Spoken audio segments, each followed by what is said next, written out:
Oi, pessoal! Hoje faremos um resumo de uma história chamada Protegendo o Filho da Bruxa. Por favor, curtam o vídeo e inscrevam-se no canal. Isso nos ajuda bastante. Aproveitem. O céu está azul e o tempo está perfeito. Quando a madrasta de Elaine, de forma repentina, a puxa para fora da carruagem, ela sorri. Pede para que Elaine espere até que ela volte com seu pai. Porém, quando o céu escureceu e Elaine esperou em vão, sua madrasta nunca retornou. Então, lá estava ela, Elaine Cristacha, uma jovem nobre abandonada, tendo que enfrentar o mundo sozinha. A típica madrasta má. 1 ano se passou. Nossa pobre garotinha agora tem 9 anos. Ela parece desleixada, parada do lado de fora de uma padaria, olhando para o pão recém-assado. O proprietário se oferece para dar um pedaço, mas Elaine recusa, afirmando que está bem, pois coletou morangos silvestres na floresta, devolveria o pão assim que tivesse dinheiro suficiente. Mesmo assim, o proprietário a avisa sobre os monstros que habitam a floresta. Ele decide então dar a ela as sobras de ontem, ou seja, as fatias já mofadas. Sorri, dizendo que ela pode voltar sempre que estiver com fome, mas apenas quando não houver ninguém por perto. Que falsidade daquela mulher! Mesmo desanimada, Elaine é grata por até mesmo o menor ato de generosidade, pois isso significa que ela poderá dormir com a barriga cheia. Você deve estar se perguntando por que ela não voltou para casa, já que já é velha o suficiente, certo? Além de ser uma garotinha, nobre que sabia muito pouco, ela também não tinha condições financeiras para pagar uma carruagem. Era inverno quando foi abandonada, mas ao ver o quadro de avisos da cidade, ela sentiu-se aquecida e reconfortada. Sabia que sua madrasta não sentiria sua falta, mas pensava que seu pai realmente se importaria. Havia notícias sobre sua família, mas para sua decepção, era apenas um anúncio sobre a contratação de trabalhadores para a festa de aniversário do primeiro filho da família. Sendo assim, Elaine decidiu não voltar para sua família. Voltando ao presente, Elaine está olhando ao redor e fica encantada ao encontrar um cobertor abandonado que pode usar para aquela noite, sem saber que é uma armadilha montada por um homem de aparência estranha, que já está atrás dela. Ela não consegue chegar à floresta para se esconder, enquanto o homem, agora com uma faca, a deixa ainda mais aterrorizada. Ela se deixa cair, incapaz de acreditar que isso está acontecendo com ela, quando nunca pediu nada além de um lugar para dormir. Felizmente, nossa garota não é tão fraca. Ela se dá um tapa para afastar os pensamentos negativos e foca em escapar. No entanto, ao se aventurar na floresta, ela se depara com um enorme monstro com um homem já pendurado em sua boca. Suas pernas parecem vacilar sob o pavor. Desta vez, ela apenas ri de como sua vida vai terminar, até que alguém por trás dispara uma chama azul, matando rapidamente a criatura. Justo quando Elaine está prestes a desmaiar, ela olha por sobre o ombro e vê uma mulher deslumbrante com olhos roxos e cabelo preto. Eu apenas sei que essa é a mamãe. Após acordar em um quarto aquecido no dia seguinte, Elaine opta por se deitar novamente e fingir que está dormindo.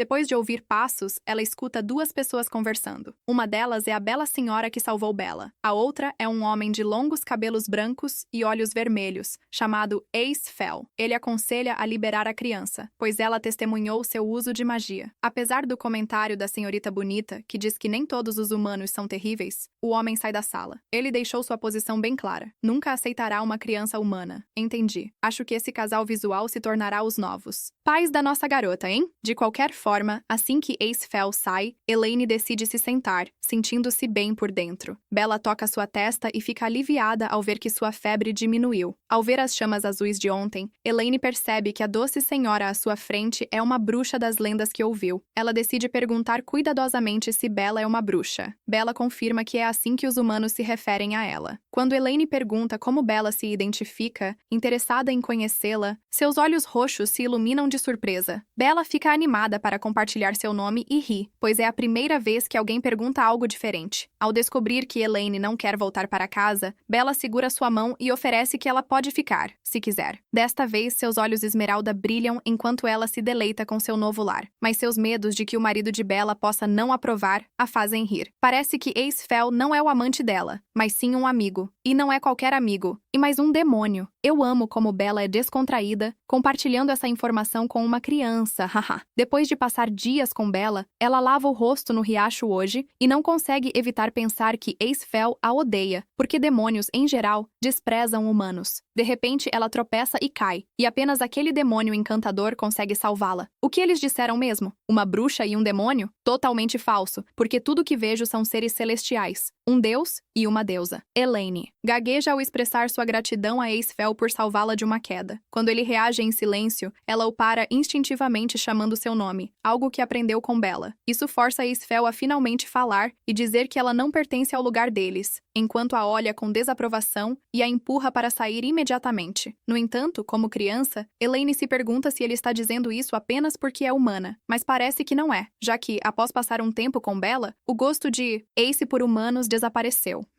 Tenho problemas de confiança, mas esses dois são parecidos. Isso é um sinal de uma família que em breve será feliz. De qualquer forma, Aisfel escolhe esclarecer a razão pela qual não quer que ela esteja por perto. Ele começa compartilhando que Bella teve uma vida longa e solitária como bruxa. Ele sente que essa é a razão pela qual ela se apegou tanto aos humanos. Mas no fim, todo humano traiu a confiança de Bella de alguma forma. Seja quando ela engasgou com vinho envenenado de alguém em quem confiava, ou quando foi esfaqueada enquanto dormia por alguém que havia recebido em sua casa. Tudo isso aconteceu porque esses humanos desejavam desesperadamente a vida eterna. Eles acreditavam, de forma tola, que beber o sangue de uma bruxa lhes daria isso. Apesar de tudo, Bella trouxe outro humano. Asbel quer nada mais do que nunca ver Bella machucada por um humano novamente. Portanto, ele a implora para que saia e nunca mais volte. Nossa bela bruxa é incrivelmente bondosa. Aiswell olha desesperadamente apaixonado após ouvir isso. Elaine olha para Aiswell com olhos determinados e declara que quer ficar com Bella, a única que a apoiou em seu momento de necessidade. Bella foi a primeira a estender bondade para ela, a primeira a fazê-la se sentir amada. Enquanto sorri docemente, ela jura não deixar Bella perder seu sorriso, sem perceber que Bella está escondida atrás de uma árvore, tocada pelo que acabou de ouvir. Ace então nota a presença de Bella, forçando-o a suspirar e aceitar Elaine, mas com um aviso de que ele a dispensará se ela representar uma ameaça. Enquanto Elaine aceita agradecida, naquele dia, os três começaram a se tornar mais como uma família. Com o passar do tempo, Bella ensinou a arte da esgrima. Juntas viajaram pelo continente. No 5º ano de sua vida com Bella, uma nova presença entra em suas vidas. Lloyd de Philon, o príncipe herdeiro do reino de Philon. Pouco tempo depois, Bella e o príncipe Lloyd se apaixonaram profundamente, recebendo com alegria seu primeiro filho, Rhys de Philon, carinhosamente chamado de Rhys. Peraí, isso foi rápido. E nossa adorável demônia? 3 anos depois, enquanto saboreava um café no reino de Philon, Bella pergunta sobre o presente de aniversário de Lloyd para o próximo aniversário do filho. Para sua surpresa, parece que seu marido já havia terminado arranjos para a festa de seu filho. Enquanto conversam, ele percebe o colar dela, que ele nunca tinha visto antes. Pergunta quando ela o adquiriu, fazendo Bella sorrir ao segurar o pingente que Sua Majestade lhe deu, em gratidão por seus cuidados excepcionais com Rhys. No entanto, ela nota a mudança de humor dele. Isso leva Lloyd a sorrir e esclarecer que está apenas surpreso que seu pai lhe daria algo assim. Após um servo interromper a conversa para informar que Lloyd tem uma reunião no gabinete, Lloyd sorri amorosamente para sua esposa e promete voltar para o almoço antes de ir. Um príncipe herdeiro, mais um loirinho, ele é mau. Enquanto isso, um ferreiro está atônito com a habilidade de Elaine em adquirir solive, um material raro para a espada. Uau, ela parece mais forte. Nossa Elaine, de 20 anos, apenas sorri, plenamente ciente de que está pronta para fazer qualquer coisa por Rhys. Ela então aprende com o ferreiro que seu pedido será concluído em 1 mês. Então, não tem escolha a não ser retornar nesse período. A caminho, um sorriso ilumina o rosto de Elaine ao pensar no pequeno Rhys, sabendo que ele ficará radiante com seu presente, já que é exatamente o que o garotinho pediu para seu 3º aniversário. De volta ao palácio, Bella está alimentando o pequeno Rhys, mas a mente dela está em Lloyd, que raramente se atrasa. A criada pessoal de Bella bate à sua porta, informando-a que, ao checar, ninguém estava dentro da câmara do gabinete. Porém, depois de questionar outra criada sobre onde os ministros tinham ido, ela descobre que todos, incluindo o príncipe Lloyd, se dirigiram para o prédio do altar. Bella decide investigar, pois algo não parece certo. Antes de sair, ela acaricia a cabeça de Rhys e promete encontrar seu papai e voltar logo. Ele é um trapaceiro, não é? Bella entra na câmara do altar.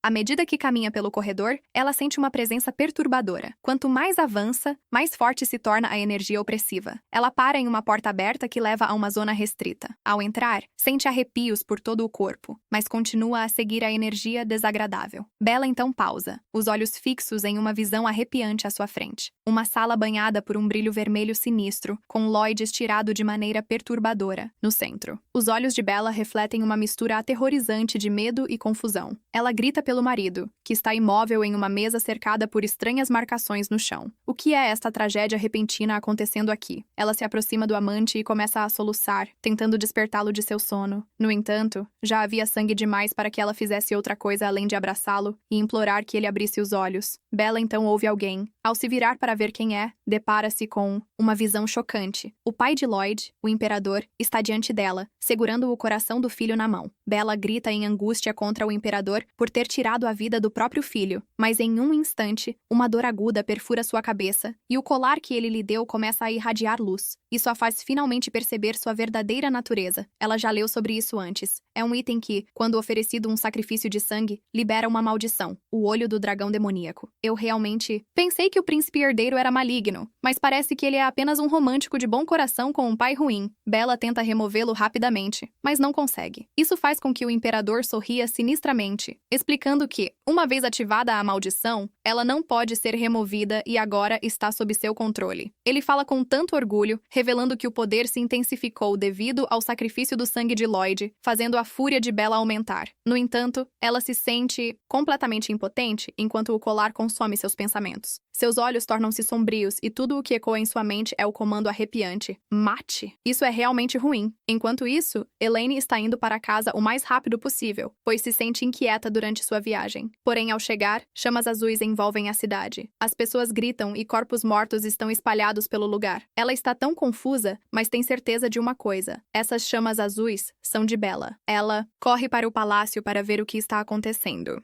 Quando ela nota Bella à distância, tenta chamar seu nome suavemente. Bella reage violentamente. Ataca-a com seus punhos afiados e ensanguentados. Felizmente, Elaine brandiu sua espada em defesa, mas para seu horror, ela vê a Bella que a salvou. A mesma Bella que sempre sorri, agora com o rosto manchado de sangue e olhos preto-púrpura. Isso partiu meu coração. Eu realmente quero que ela viva uma boa vida com sua família que a ama. Por favor, salve-a, Elaine. Elaine tenta comunicar-se com Bella, mais uma vez. Porém, seus esforços são em vão. Bella a lança para longe com um ataque poderoso. Com a cabeça já sangrando, Elaine começa a cuspir sangue. Ela se convence de que Bella está completamente fora de controle. Ela se levanta e tenta elaborar um plano para derrotá-la. No entanto, antes que consiga fazer isso, Bella já está diante dela, quase lhe cortando a cabeça. Ufa! Graças a Deus, Elaine tem reflexos rápidos devido a todo o seu treinamento. Ela evita um golpe crítico, mas acaba sendo esfaqueada no ombro. Onde está Ace Fell quando precisamos dele? Independentemente disso, Elaine nota o colar que Bella está usando durante o ataque de curto alcance. Imediatamente pensa que está conectado à situação. Então ela se lança para frente, visando um golpe decisivo. Ela consegue passar pelo ataque em chamas de Bella e agarra o colar, mas não sem o devastador custo de seu coração ser arrancado pela mão de Bella. A maldição começa a desaparecer. Nossa doce e pura Bella se apavora ao descobrir o que acabou de fazer. Enquanto Elaine colapsa no chão, seus olhos perdendo a visão, tudo o que ela consegue pensar é em se desculpar com Bella por ter chegado tarde. A história registra que naquele dia, uma única bruxa trouxe Sebeca, a capital da cidade de Philon, à ruína. Eu realmente tenho um mau pressentimento sobre isso. Elaine está agora em seu subconsciente, ouvindo Bella se desculpar e aceitar total responsabilidade pelo que aconteceu. O coração de Bella dói, pois ela sabe que nunca poderá trazer de volta as vidas que tirou, mas ela se resolve a salvar a vida de Elaine, entregando seu próprio coração. Bella então desaba suavemente, seus lábios se curvando em um leve sorriso, enquanto pede a Elaine que cuide de Rhea em seu nome. Como protagonista, espero que Elaine consiga sair viva, mas o autor realmente precisa nos fazer sofrer antes que isso aconteça. Elaine imediatamente acorda gritando o nome de Bella, congela ao perceber que seu peito parou de sangrar, confirmando que Bella entregou seu coração.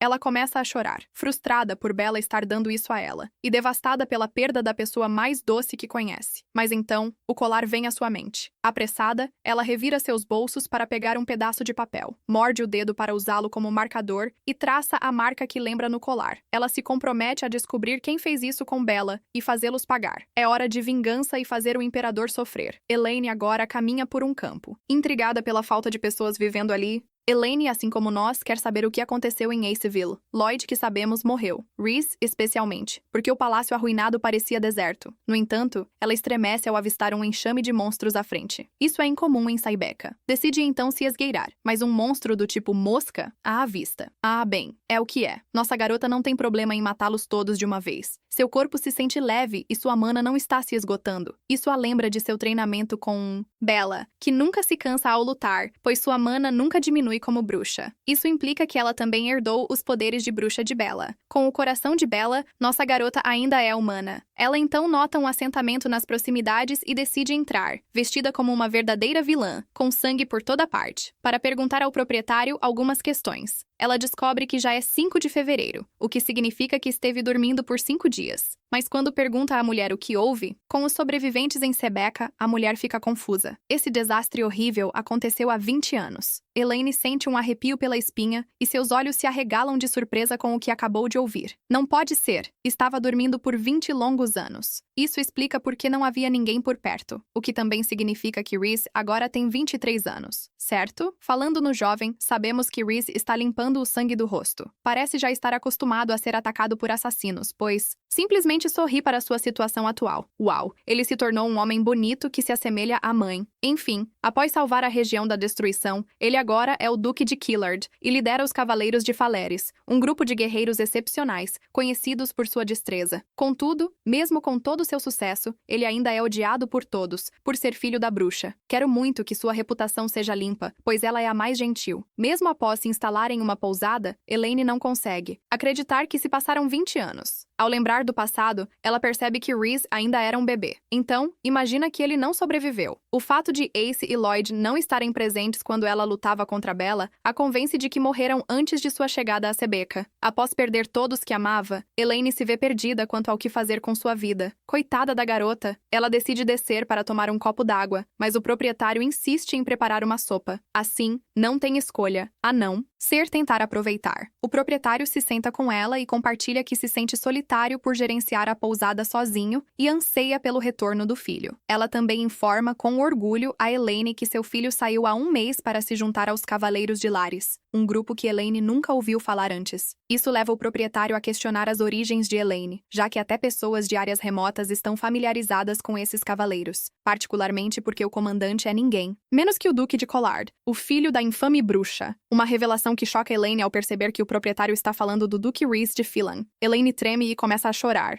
Elaine está tão aliviada por saber que o filho de Bella está vivo. Alguns dias depois, os cavaleiros da guarda ficam atônitos ao ver uma dama ensanguentada em frente aos portões do Castelo Collard. Ela pede que a deixem entrar. Após algum tempo, Elaine se encontra na sala de recepção com o tenente Lowell, dos Cavaleiros de Faleras. Ele expressa dúvida sobre sua afirmação de que atravessou as perigosas montanhas Solve para ganhar tempo. Isso se deve à sua necessidade urgente de chegar dentro de 1 semana para o exame de admissão. Ela está determinada a se juntar aos Cavaleiros de Faleras a qualquer custo. Elaine pensou que iria diretamente até Reese, mas Lowell não acredita que ela enfrentou aqueles monstros na montanha apenas por causa do exame. Isso faz Elaine hesitar, mas ela nunca pode revelar a verdade. Ninguém acreditaria que ela foi a Bella adormecida por 20 anos. Mesmo que Reese acredite, ela ainda duvida que conseguiria confessar a ele que é responsável pela morte de sua mãe. Como resultado, Elaine explica que quer se juntar aos cavaleiros por causa do bom salário e da chance de proteger alguém. Isso faz com que Lowell a lembre que os Cavaleiros de Furies não são como os outros. Eles são cavaleiros comissionados por diferentes feudos para lutar em seu nome, o que muitas vezes envolve derrotar monstros. Apesar de seus avisos, Lowell parece ser uma boa pessoa. Ele arranja um quarto para Elaine e garante que a levará ao local de inscrição no dia seguinte. Naquela noite, enquanto Elaine dorme, ela sonha com um dia tranquilo, quando todos a quem ama, Bella, o pequeno Rhee e Asbel, estão brincando no jardim. Ela até brinca com o menino sobre quem ele ama mais, se ela ou a mamãe, mas se sente arrasada quando o inocente garoto diz suavemente que ama a mamãe. Bella e Asbel riem juntos, mas é tudo um pesadelo. Quando ela se vira, vê Lowell com o peito sangrando, sorrindo, enquanto Bella morre diante dela. Ela então acorda, suando e em pânico. Contudo, ela rapidamente retoma a compostura ao lembrar que Rhee está vivo. Promete a si mesma que se tornará forte o suficiente para protegê-lo até o fim. Por isso, ela se inscreve hoje, e mal pode esperar para finalmente encontrar o garotinho garotinho que conhece. Quem vai contar a ela que Rhea não é mais uma criança? Lowell vai ao escritório de Reese hoje para informar sobre a jovem que atravessou as montanhas. Ela disse que só conseguiu passar por aquelas montanhas difíceis por pura sorte, o que, considerando quão perigosas são, soa ridículo. Porém, Lowell assegura a Reese que confirmou anteriormente que a jovem não era um demônio disfarçado. O que desperta o interesse de Reese é a afirmação de Lowell de que a dama chegou para o exame de admissão dos Cavaleiros de Filreis. Portanto, Elaine é de fato humana. Depois disso, Reese decide analisar a inscrição da jovem. Suas sobrancelhas se franzem em surpresa ao ver o nome da candidata, Elaine. Um nome que ele não ouvia há muito tempo. Ele se lembra dela, mas não está nutrindo grandes esperanças, considerando que ele tinha apenas 3 anos quando se encontraram pela última vez.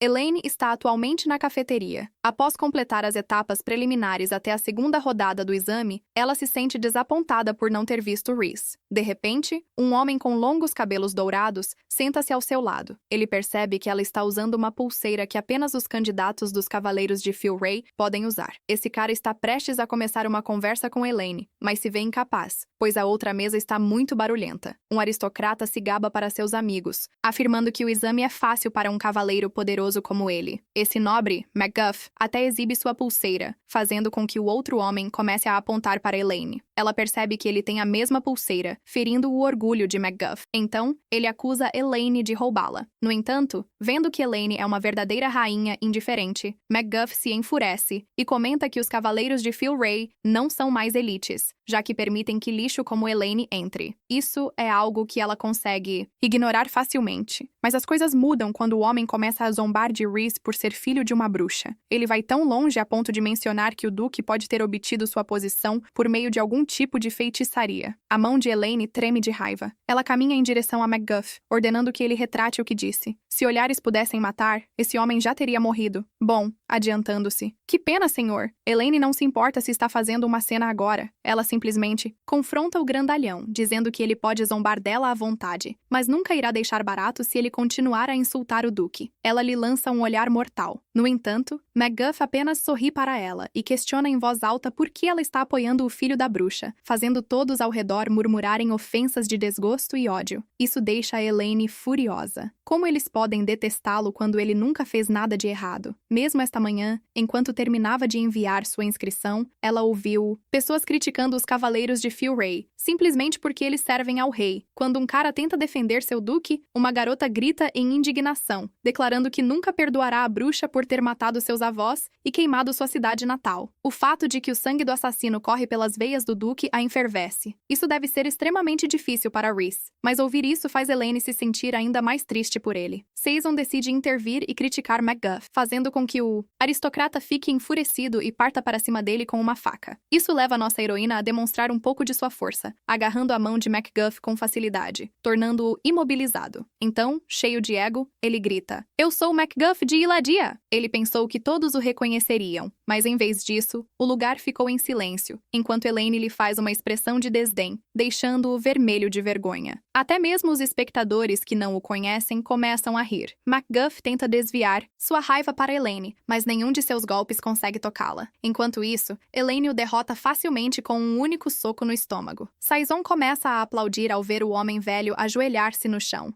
Ele fica impressionado com as habilidades de Elaine. Ele estende a mão para um cumprimento, na esperança de que eles se entendam e passem no exame juntos. De alguma forma, este cara me dá arrepios. Em seguida, a terceira rodada do exame começa, com Elaine passando facilmente. Fico surpreso ao ver que ele também passou. Agora, eles entram na fase final do exame, com Law explicando que terão que entrar no círculo que formaram para lutar contra seu examinador final. O objetivo é segurar por um minuto sem sair do círculo. Elaine não consegue deixar de perguntar se o Duque seria seu oponente, pois está ansiosa para ver Rei. Assim que Elaine diz isso, o garoto que ela conhecia parece ter se transformado em um Duque encantador. Agora, veremos como essa reunião se desenrola. Ele se lembrará dela. ela chamará seu nome. Tenho certeza de que Elaine vê Rei como família, já que é claramente muito cedo para esse rótulo romântico. Depois de dar uma boa olhada em Rei, Elaine não consegue conter as lágrimas ao perceber como ele cresceu. Mas quando Rei se apresenta aos examinadores, ele não parece notá-la. Todos eles começam o exame final, que foi um anticlímax. O exame começa, e todos os rapazes que entram no círculo com Rei falham. Isso deixa todos preocupados, pois ninguém parece ser capaz de passar na rodada final. Mas enfim, o nome de Elaine é chamado. Ela finalmente entra no círculo. Sua expressão parece um pouco triste, enquanto Rei a reconhece apenas como a mulher que surgiu da Montanha da Alma. Eu sabia. Nem eu me lembro de alguém quando tinha 3 anos, então duvido que ele se lembre também. Enquanto os dois começam o combate, Elaine não consegue deixar de lembrar do tempo em que costumava brincar de espada com ele quando ele era mais jovem, antes mesmo de Rei aspirar a ser um mestre espadachim como ela. Isso a encheu de orgulho e ela prometeu treiná-lo, contanto que ele não exagerasse. Na época em que fizeram essa promessa, o jovem Rei estava cheio de vida, sempre, sorrindo. Mas agora, enfrentando-o, crescido, aqueles sorrisos inocentes desapareceram. Ela nunca teve a chance de cumprir a promessa deles juntos. O fato de ele ter se tornado um espadachim excepcional por conta própria a deixa triste. Espera, como o Rei ficou tão incrível? Quem o treinou? Eu gostaria de acreditar que Acewell cuidou dele, mas não o vimos desde então. O momento não é ideal para nostalgia, pois os ataques de Rei já estão quebrando sua espada. Ela resolve se concentrar e continua, se defendendo por apenas mais 20 segundos. Mas a espada dela acaba quebrando no meio do caminho. Ela não pode falhar neste exame, então decide mostrar que pode usar energia de espada, o que surpreende Rei, pois nem todos possuem essa habilidade. Pouco depois da marca de 20 segundos, Rei coloca sua espada no chão e declara que ela passou no teste. No final, ele ainda não consegue se lembrar dela, mesmo após a luta de espada. E mesmo que ele pudesse, nunca a confundiria com a Elaine que ele conhece, considerando que ela deveria ter pelo menos 40 anos agora. Nossa garota não pode deixar de sorrir de alegria ao se curvar e agradecer a Rei. Enquanto ela se afasta, o encantador Duque continua olhando.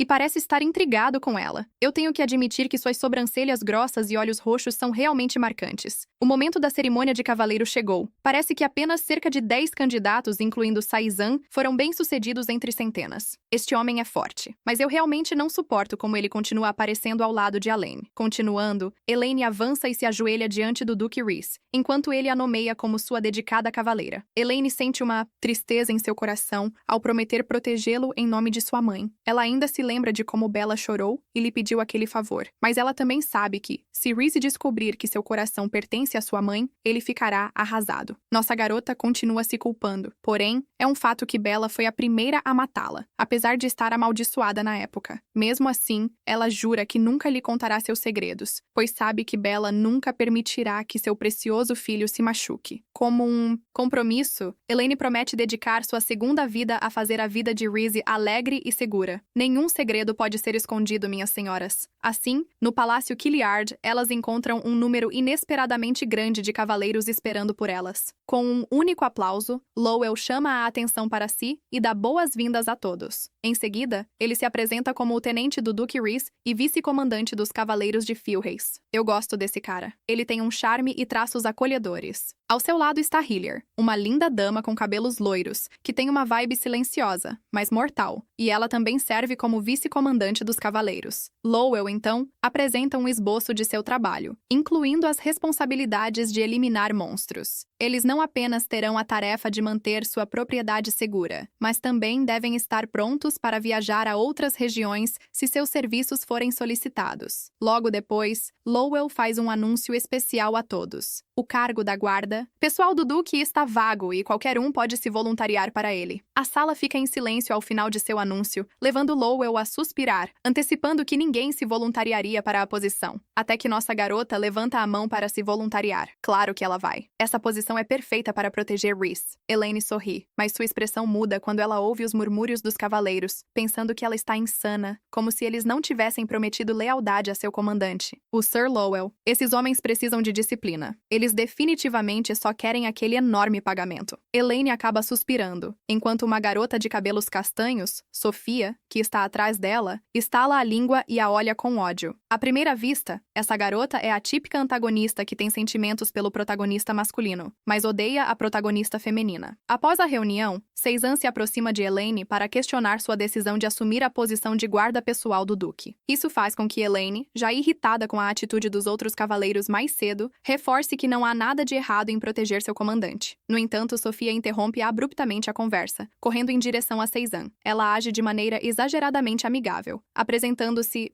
E mesmo compartilhando que ela está trabalhando sob o comando do Duque há 1 ano, ninguém dá a mínima. A garota, quero dizer, a garota de cabelo castanho, até diz que Zon consegue perceber que ela está ignorando Elaine intencionalmente. Entretanto, ele não consegue agir quando Elaine simplesmente passa por elas, enquanto se desculpa para ver o vice-comandante. É melhor ficar longe delas. Mas Sazon, sendo atencioso, é legal. Isso significa que ele simplesmente gosta da nossa garota e não é um cara mau. Elaine está caminhando em direção aos terrenos do palácio quando percebe que está nevando. Ela sai para aproveitar o momento, mas logo nota um cavalo correndo em sua direção. Não se preocupe, nada sério aconteceu, pois esse cavalo parece gostar da nossa garota. Ela começa a acariciar o grandão quando nosso bonito rapaz, Rhee, chega e menciona que o nome do cavalo é Nyx. Ela se inclina para cumprimentá-lo. Apesar disso, ela fica surpresa quando o Duque desaconselha que ela se ofereça para ser sua guardiã pessoal, citando o fato de que todos os seus guardas foram assassinados. Ele diz que não seria chocante se ela enfrentasse o mesmo destino. As frequentes tentativas de assassinato contra Rhys chocaram Elaine. O fato de que seus guardas morreram como resultado também é surpreendente, visto que os cavaleiros de Filray estão entre os mais formidáveis de sua nação. O imperador deve estar por trás disso. De qualquer forma, ela nunca ouviu falar sobre como ele está sempre em perigo antes. Então, ela aperta sua espada e promete que nunca vai morrer. Sua afirmação faz Rhee rir, mas Elaine mantém uma expressão séria ao lembrá-lo de que ele deve estar ciente de suas habilidades após a sessão de treinamento do exame final. Depois de lançar a ele um sorriso presunçoso e dizer que é incrivelmente difícil de matar, Rhee fica em silêncio e decide deixá-la ser sua guarda. Elaine se sente aliviada e está visivelmente cheia de determinação para protegê-lo a todo momento, enquanto Rhys simplesmente salta em seu cavalo e sai murmurando sobre quão estranha Elaine é. Ela agora parece familiar para você, senhor? No dia seguinte, nossa garota está alegremente passeando pelo corredor, pois é seu primeiro dia como guardiã pessoal de Rhee. Ela mal pode esperar para vê-lo novamente, mas ao ver que a porta do escritório do vice-comandante está aberta, justifica sua expectativa. Justo quando está prestes a entrar, ouve Sofia gritando de dentro. Intrigada, ela espiou e vê Sofia furiosamente reclamando para Lol, alegando que Elaine foi injustamente dada a posição de guardiã pessoal do Duque, apesar de que ela também se ofereceu para a posição. Como o vice-comandante pode suportar uma cavaleira gritando para ele? Sofia sai correndo do escritório e, ao ver Elaine do lado de fora, está tão brava que esbarra intencionalmente nela. Enquanto isso, Lol acaba pedindo desculpas a Elaine. Conforme Elaine e Lol se dirigem ao escritório do Duque, o vice-comandante decide revelar o que está acontecendo sobre Sofia. Ela se ofereceu para ser a guardiã pessoal de Rhee no ano passado, mas Rhee simplesmente recusou. Essa é a razão pela qual Lol meio que entende a frustração de Sofia. Dado que Rhee aceitou Elaine sem pensar 2 vezes, até mesmo à primeira vista, Sofia parece fraca. Então não tenho dúvida de que ela seria morta em um instante se surgir uma tentativa de assassinato. Por outro lado, Elaine se sente muito alegre e aquecida por dentro ao finalmente encontrar alguém que está ansioso para proteger Rhye. A garota está obcecada e não é bem-vinda assim. Quando eles chegam ao escritório do Duque, Rhye não está lá. Isso leva Lowell a acreditar que o Duque ainda está nos recintos de treinamento. Ele então se dirige para buscá-lo, enquanto Elaine espera dentro. A espada vermelha na mesa chama sua atenção enquanto ela examina o ambiente, mas ao olhar mais de perto, seu queixo cai e seus olhos se arregalam em choque. A memória de quando pediu ao ferreiro, há 20 anos, para gravar as iniciais de Rhee no centro da espada ainda está viva. O fato de que a espada que ela está segurando agora tem essa mesma gravação é uma prova de que este era o presente que ela encomendou para o 3º aniversário de Rhee. Ela está se sentindo muito emocionada, mas parte dela ainda não consegue acreditar que Rhee a tenha. Afinal, Becca já teria partido muito antes de a espada ser finalizada.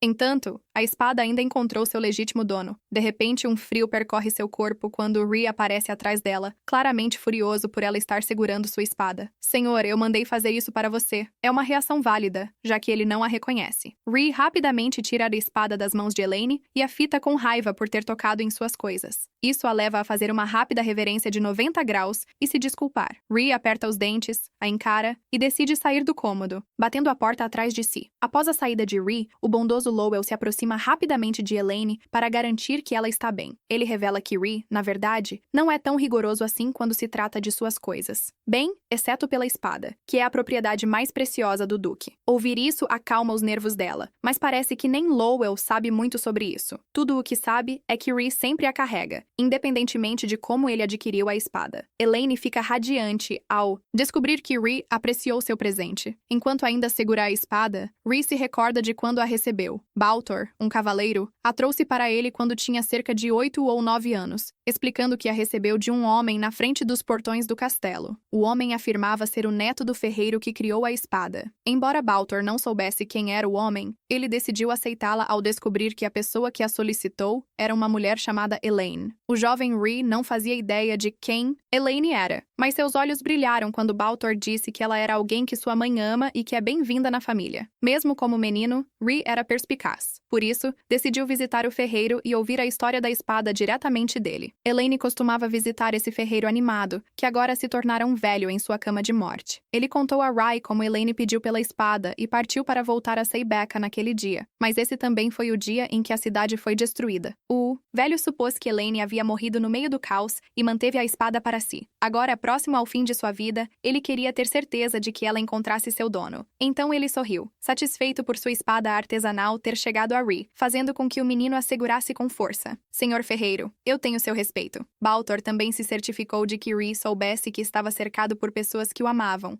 Ele sente uma dor profunda por não ter recordações daquele tempo. Sua espada é a única coisa que o conecta ao passado. Ele jura que ninguém jamais a tirará dele. É realmente triste. Ele se tornou um órfão, sem memórias de sua família, e agora é desprezado por todos. Enfim, onde está o cara Balfour? Hoje, Rhea reúne seus cavaleiros para uma patrulha pela cidade. Não é nada sério, apenas que receberam numerosas reclamações sobre pequenos acidentes e delitos. Enquanto isso, Elaine observa. Alegremente, Rhea. A espada fica ótima nele. Eles seguem pelas ruas, e as pessoas começam a se curvar em respeito ao seu duque. Elaine fica aliviada ao ver isso, assim como a fofura que se aproxima de Elaine e lhe entrega um saquinho de biscoitos que fez para o duque. Estou tão feliz que nem todos o odeiam. Ela pede permissão ao duque para aceitar o presente, e quando ele dá sinal positivo, ela se empolga e vai para os biscoitos. Mas de repente, avista um homem correndo em direção a Rhea com um balde de água. Rhea parece estar acostumado a esse tipo de tratamento e se vira, mas fica surpreso quando Elaine se adianta para receber o respingo. Ao perceber o desprezo do homem pelo duque, os outros cavaleiros o imobilizam no chão. No entanto, esse homem também é uma vítima do incidente em Seibeka. Ele treme de raiva e lhes conta que seu neto morreu naquele incidente. Grita porque considera injusto que Rhea esteja vivo, fazendo Elaine se sentir horrível, mas também furiosa, pois sua família, Bella, também foi vítima do incidente. Seu tremor para no instante em que sente o casaco de Rhea sobre ela e escuta sua ordem para que retornem aos aposentos. Ela insiste em ficar, mas começa a espirrar, obrigando Rhea a empurrá-la para sair. Olha essa diferença de altura. Que fofuras! Mesmo após ser amarrado, o velho se recusa a parar de insultar Rhea. Isso leva nosso protagonista a finalmente falar e dizer-lhe para calar a boca, ou sua cabeça deixará de estar presa ao pescoço. Ele então instrui um de seus cavaleiros a levar o homem para a masmorra. Enquanto o arrastam, o homem tem a audácia de mencionar a mãe de Rhea, lembrando que sua própria existência é um crime contra os inocentes que pereceram naquela noite fatídica. Rhea está agindo de forma estranha hoje. Normalmente, ele não se importa em ser zombado, mas, após testemunhar o sacrifício de Elaine mais cedo, não pode deixar de ficar extremamente zangado. De qualquer forma, ao se afastar, ele admite que o velho está certo, mas isso não altera a verdade de que ele transformou Killian em um lugar habitável. Isso lhe dá motivo para se orgulhar, já que acredita ter feito um impacto e que sua vida nunca foi um erro. Um protagonista que suportou críticas incansáveis ao longo da vida, mas se recusa a deixar que isso o defina. Ele realmente conhece seu valor, e eu adoro isso. Saison corre para checar Elaine após ouvir o que aconteceu. Porém, ao ver como ela parece tranquila após ser molhada, ele não consegue deixar de questionar sua lealdade em proteger o duque. Ele também a lembra do quão perigosa era a situação, já que a água poderia estar fervendo ou, pior, envenenada. Enquanto Elaine o compreende, ela também esperava estar ferida em sua linha de trabalho, e admite alegremente que sentiria mais dor se o duque estivesse ferido,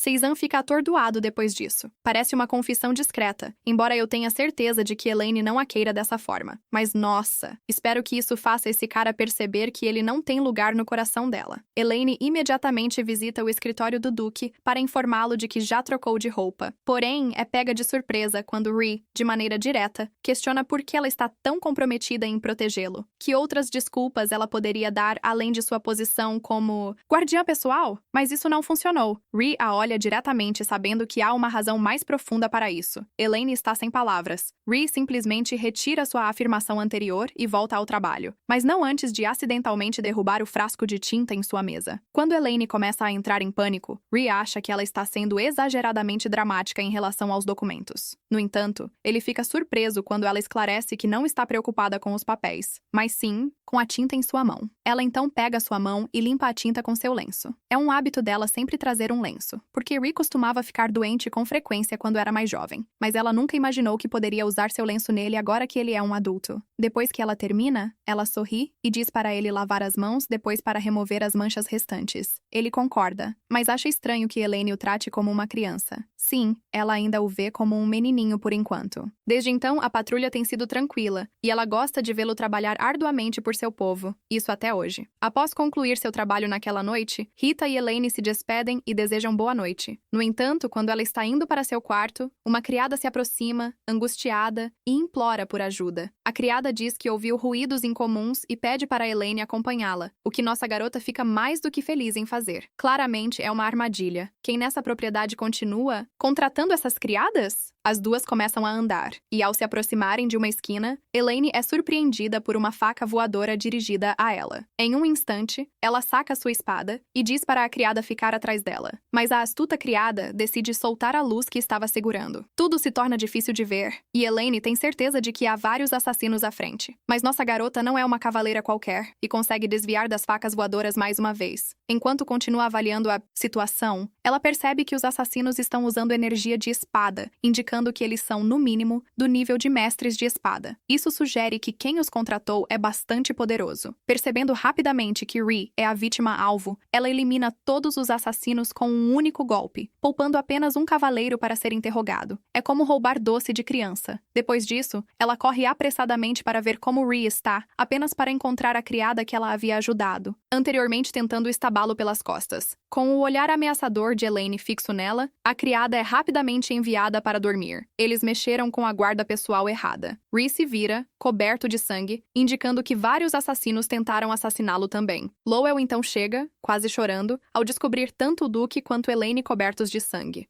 Mas ele fica aliviado quando os dois explicam que estão perfeitamente bem. O Duque é forte, mas estou adorando como a Elaine é uma protagonista feminina poderosa. Lowell então fica sério e aconselha que movam o quarto da Elaine para o lado do de Rhea. Antes que Rhea tenha tempo de responder, nossa garota fica toda animada e se oferece para se mudar imediatamente, se Lowell quiser. Os dois estão se dando muito bem, até que Rhea intervém e diz que não precisam fazer isso, mas ele não consegue vencer contra os dois, que lhe apresentam razões válidas. Isso faz Rhea suspirar e se perguntar por que a Elaine está tão tranquila com tudo isso. Com um sorriso largo que pega Rhea de surpresa, Elaine corre para tranquilizá-lo, dizendo que está mais do que feliz em fazer isso. Mas, se Rhea não concordar, ela será obrigada a cancelar a transferência do quarto. Seus adoráveis olhos de cachorro se encontram com os dele, e nosso cara frio finalmente cede e concorda, para a alegria de Elaine e Lowell. Estou convencido de que Rhea vai se apaixonar primeiro. Agora que tudo foi arranjado, Rhea caminha até a masmorra onde a criada e o assassino que Elaine prendeu estão sendo mantidos. Ele remove a mordida do assassino e exige saber para quem ele está trabalhando. Mas o assassino apenas sorri e diz que Rhea deveria saber quem é o mentor, pois nem todo mundo é capaz de recrutar um mestre da espada como ele. Parece que Rhea já sabe quem está por trás desses ataques, e a única razão pela qual ele está questionando o assassino é para ver se consegue explorar a fraqueza do mentor. Tenho 100% de certeza de que é o Imperador, seu avô malvado. Embora Rhea não se importe se o assassino tirar a própria vida mordendo a língua, ele lhe oferece um acordo. Ele o deixará ir se aceitar ser seu informante. Por causa disso, o assassino começa a pensar em suas opções e chega à conclusão de que, embora Rhea provavelmente o mate, há uma pequena chance de que ele esteja sendo sincero e o deixe viver. Mas no mínimo Momento em que aceita a oferta de Ri, a criada ao seu lado lhe crava o calcanhar na garganta, matando-o na hora. Os olhos vermelhos da criada estão ardendo de raiva. Ela acredita que nunca deveriam contratar alguém que só se preocupa com dinheiro. Ela sorri para Ri, afirmando que seu mestre esperava traidores ao seu lado, mas que eles criaram uma unidade de assassinato composta unicamente por pessoas que o desprezam. Logo após dizer isso, ela toma uma droga que a mata imediatamente. Enquanto Ri está ali, se sentindo péssimo, percebe que, mesmo que consiga provas concretas sobre quem está por trás de tudo isso, nada vai mudar. Todos ainda o odeiam. Coitado, perdeu tudo e é odiado por todos por algo que não fez. No dia seguinte, Elaine está a caminho de seu novo quarto, carregando tudo o que precisa, quando Cezanne se aproxima dela, parecendo preocupado após ouvir o que aconteceu na noite anterior. Nossa garota sorri e diz que está totalmente bem. No entanto, esse cara parece miserável e admite que está preocupado com a segurança dela desde que se tornou a guarda pessoal do Duque. Eles são interrompidos novamente por Sofia, que a encara com ódio, enquanto nossa garota simplesmente a cumprimenta com um alegre bom dia. O que mais posso dizer senão mate-os com bondade? Sofia então começa a insultar Elaine, afirmando que após o assassinato da noite passada,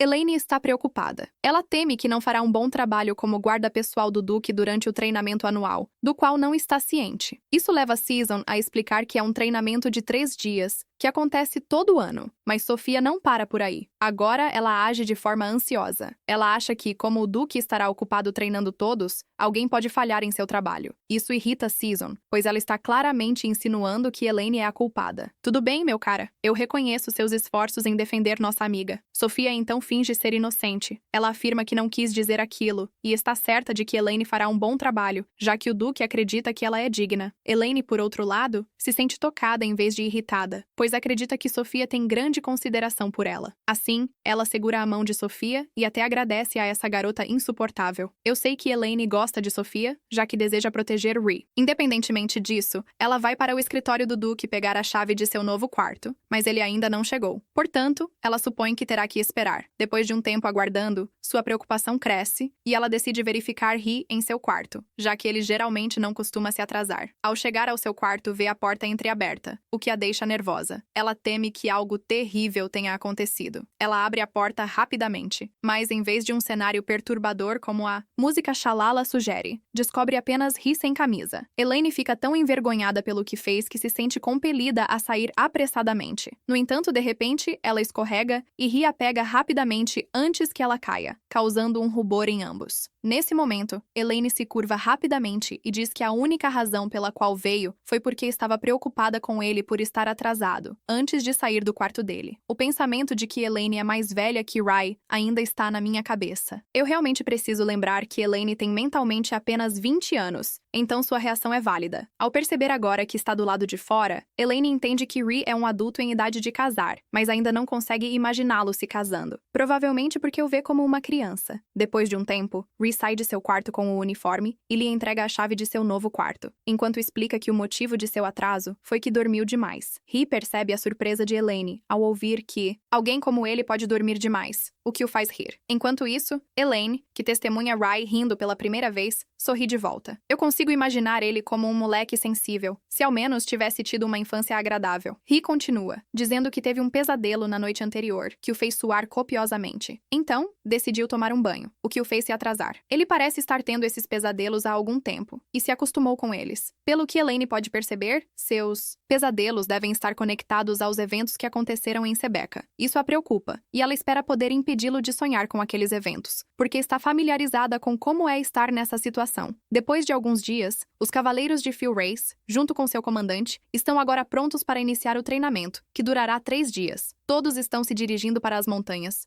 Enquanto Elaine não mostra sinal de fadiga, Season ofega por ar. Ele acabou de caminhar e carregar cargas pesadas por 3 horas seguidas. Isso faz com que Abel, um dos novatos, junto com Season e Elaine, zombe do garoto de cabelo dourado por estar um pouco fora de forma. Isso irrita Season, mas antes que ele possa reagir, a voz de Rhee os interrompe. Rhee gesticula em direção à cordilheira próxima e diz que eles construirão um acampamento na falésia das cachoeiras. Após isso, ele explica que todos terão que correr até o topo. Então, faz uma expressão sombria ao afirmar que os últimos 7 a chegarem terão que mergulhar na água gelada. Todos começam a correr desesperadamente por causa disso. Elaine se junta, mas logo para quando começa a sentir frio. Ela sente que alguém a observa e verifica rapidamente seus arredores, mas perde o foco quando Season a agarra e manda que comece a correr também. A corrida divertida eventualmente chega ao fim. A punição, um mergulho nas águas geladas da cachoeira, recai diretamente sobre os novos recrutas. Os cavaleiros da temporada zombam deles, mas não conseguem evitar sentir admiração por Elaine e Season, que são rápidos o suficiente para evitar a punição.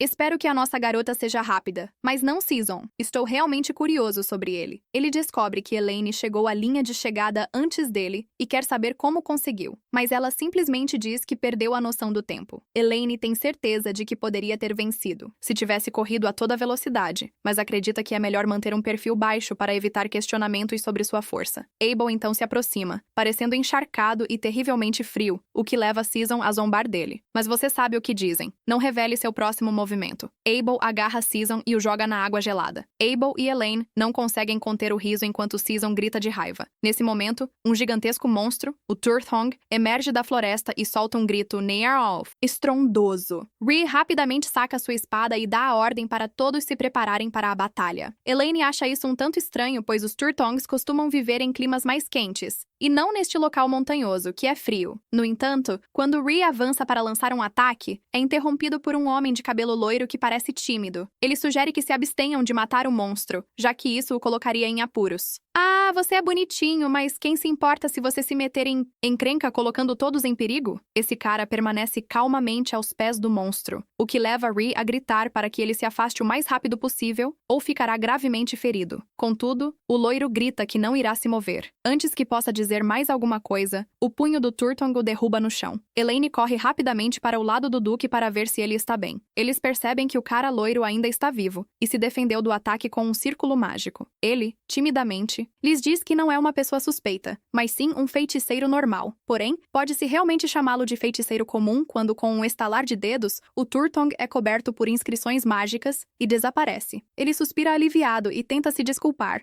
mas ele não consegue fazer isso. Rhea crava sua espada em seu pescoço e exige saber onde ele enviou o turco. Isso o leva a explicar que ele teleportou o monstro para seu laboratório. Ele revela que é um feiticeiro que vive sozinho nessas florestas, realizando pesquisas. Isso faz com que Rayleigh lance um olhar sério e pergunte se ele é um feiticeiro das trevas. O feiticeiro, em pânico, afirma que não é e começa a vasculhar sua bolsa para fornecer provas. Enquanto isso, nosso protagonista parece adorável, controlando o piscar para não perder nada. Justamente então, o feiticeiro mostra a ele seu distintivo, que confirma que ele estudou na Academia Real de Magia de Halon. Ele diz que o que possui é um distintivo especial, pois é concedido apenas àqueles que se graduaram no topo da turma. Ele aponta novamente para o distintivo, mostrando que até mesmo seu nome, Nathan, está gravado nele, indicando que não é um feiticeiro das trevas de forma alguma. No entanto, Rhea, nosso cara meticuloso, recusa-se a aceitá-lo até que ele confirme sua identificação com a academia, o que começa a irritar Nathan. Por isso, ele resolve simplesmente fugir e teleportar.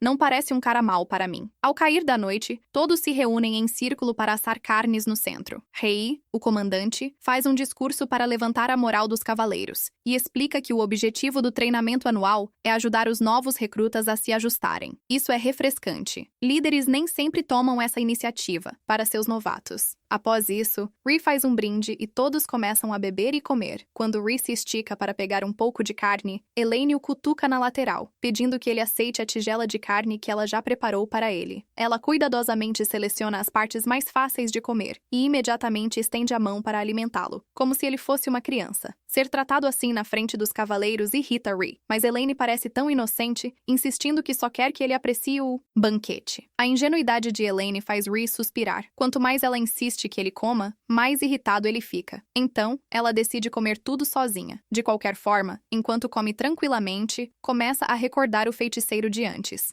Ela está familiarizada com a escola que Nathan mencionou, pois já era bem conhecida como uma escola famosa há 20 anos. Pelo que se lembra, a maioria dos feiticeiros que servem ao reino são graduados daquela academia. Isso a leva a acreditar que Nathan estava ciente da tragédia de Saibeka. Ela então toca seu bolso, onde mantém o símbolo que desenhou, esperando que esse cara lhe forneça algumas pistas. Mal posso esperar pelas cenas de vingança. Aquela noite, Elaine planeja sair antes da chegada da vigilância noturna, sem perceber que Sofia a observa de perto, curiosa sobre para onde ela está indo. A Metiche. Elaine corre rapidamente, seguindo os rastros da magia de teleportação deixados por Nathan, confiante de que isso a levará até ele. Mas ela para ao ver um penhasco íngreme à sua frente. Ela pega algumas pedras e as atira contra o penhasco. E voilá, parece ser um feitiço de ilusão. Então ela continua caminhando e logo se encontra dentro de uma caverna. Enquanto isso, Nathan está analisando seus experimentos. Mas enquanto sua cabeça lateja, ele fecha os olhos, desejando que se pudesse conseguir uma Saturn, isso poderia ajudá-lo com seu trabalho. Justo então, Elaine o cumprimenta inesperadamente, chocando esse pobre rapaz. Nathan então reconhece o uniforme dela, o que o assusta. Ele se pergunta como ela conseguiu se esgueirar até seu laboratório. Ela se apressa em esclarecer que não significa mal, e está ali para pedir uma investigação particular. No entanto, Nathan rapidamente a recusa, pois está ocupado com sua pesquisa sobre o Turfan que encontraram mais cedo.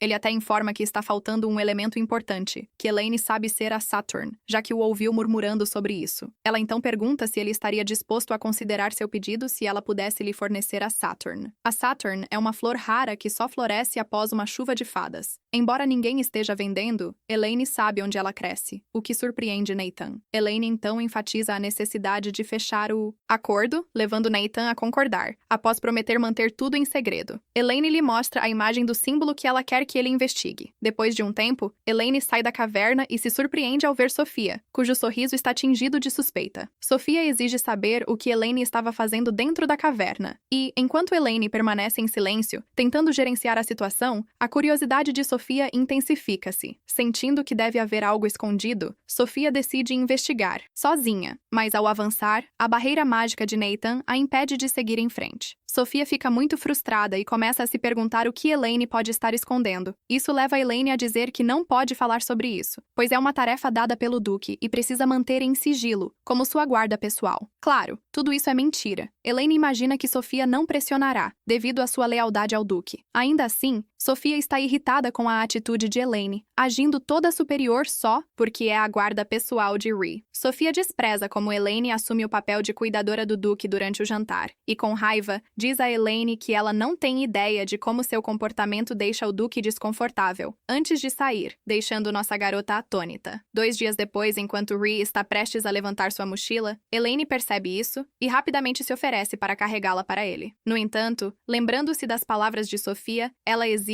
e pergunta diretamente a Rhee se tem sido irritante para ele. Rhee hesita, recordando os momentos em que Elaine foi gentil com ele antes, e a assegura que sua presença não o deixa desconfortável. Isso a traz um grande alívio. Os dois são como um Golden Retriever e um gato preto, fofos. Após terminar seu treinamento anual de 3 dias, os cavaleiros de Phil Ray retornam a Keyword. 2 dias depois, recebem uma carta específica. A carta é do Conde de Valendor, que solicita uma investigação sobre uma série de desaparecimentos que estão ocorrendo em seu condado. Ao chegarem, o Conde os cumprimenta calorosamente, mas Rhee acha isso um absurdo. O Conde levou 2 semanas para buscar ajuda após os primeiros desaparecimentos. Ele só tomou uma atitude porque seu gato estava desaparecido. Quando o Conde pergunta sobre a busca de seu gato, Beatrice ressalta que a prioridade deles deve ser localizar os indivíduos desaparecidos. Isso faz com que o Conde clame em desespero. Mais tarde, Ray ouve de seu cavaleiro que os aldeões estão comentando sobre um fazendeiro que estava arando seu campo perto da Floresta Leste. Aparentemente, ele parou, quase como se estivesse em transe, e depois entrou na floresta, desaparecendo sem deixar rastro. Raiden acha que podem estar enfrentando um monstro que usa hipnose para controlar suas vítimas. Então ele diz à sua equipe para ficarem alertas. Rhee decide dividir o grupo em 3 equipes. Ele e Elaine irão buscar perto do lago, enquanto os outros se dividem em 2 grupos. Ele relembra que, se alguém estiver em perigo, disparar o sinalizador de aviso fará com que os outros corram para o resgate. Rhee e Elaine começam sua busca juntos. Quando sentem uma súbita mudança no ar, eles ouvem uma voz cantando, o que acende seu alarme. Rhee rapidamente alerta Elaine para proteger os ouvidos com as mãos. Num instante, eles se veem cercados por lâmias. monstros metade serpente, capazes de hipnotizar suas vítimas com seu canto. Eles então entram em modo de combate. Com movimentos impecáveis, ambos eliminam os monstros, mas pausam quando um sinalizador vermelho é disparado no ar. Minutos antes, o grupo de Sazon encontrou o chefe, uma imensa serpente de nível superior conhecida como Lycos. Com apenas 3 deles, decidiram recuar e avisar os outros. Mas antes que pudessem escapar, as lâmias apareceram, cercando-os. Percebendo o perigo em que estavam, Sazon disparou o sinalizador. Quando Ryan e Elaine chegaram ao local, Sazon já estava no chão, ensanguentado, mas consciente o suficiente para relatar o que aconteceu. Uma equipe da cabana já havia chegado para ajudar, mas eles também sofreram ferimentos graves. De maneira mais esperançosa, os cavaleiros encarregados de buscar na cabana conseguiram localizar e evacuar vários sobreviventes. Lycos pode se regenerar indefinidamente, a menos que seu núcleo seja destruído.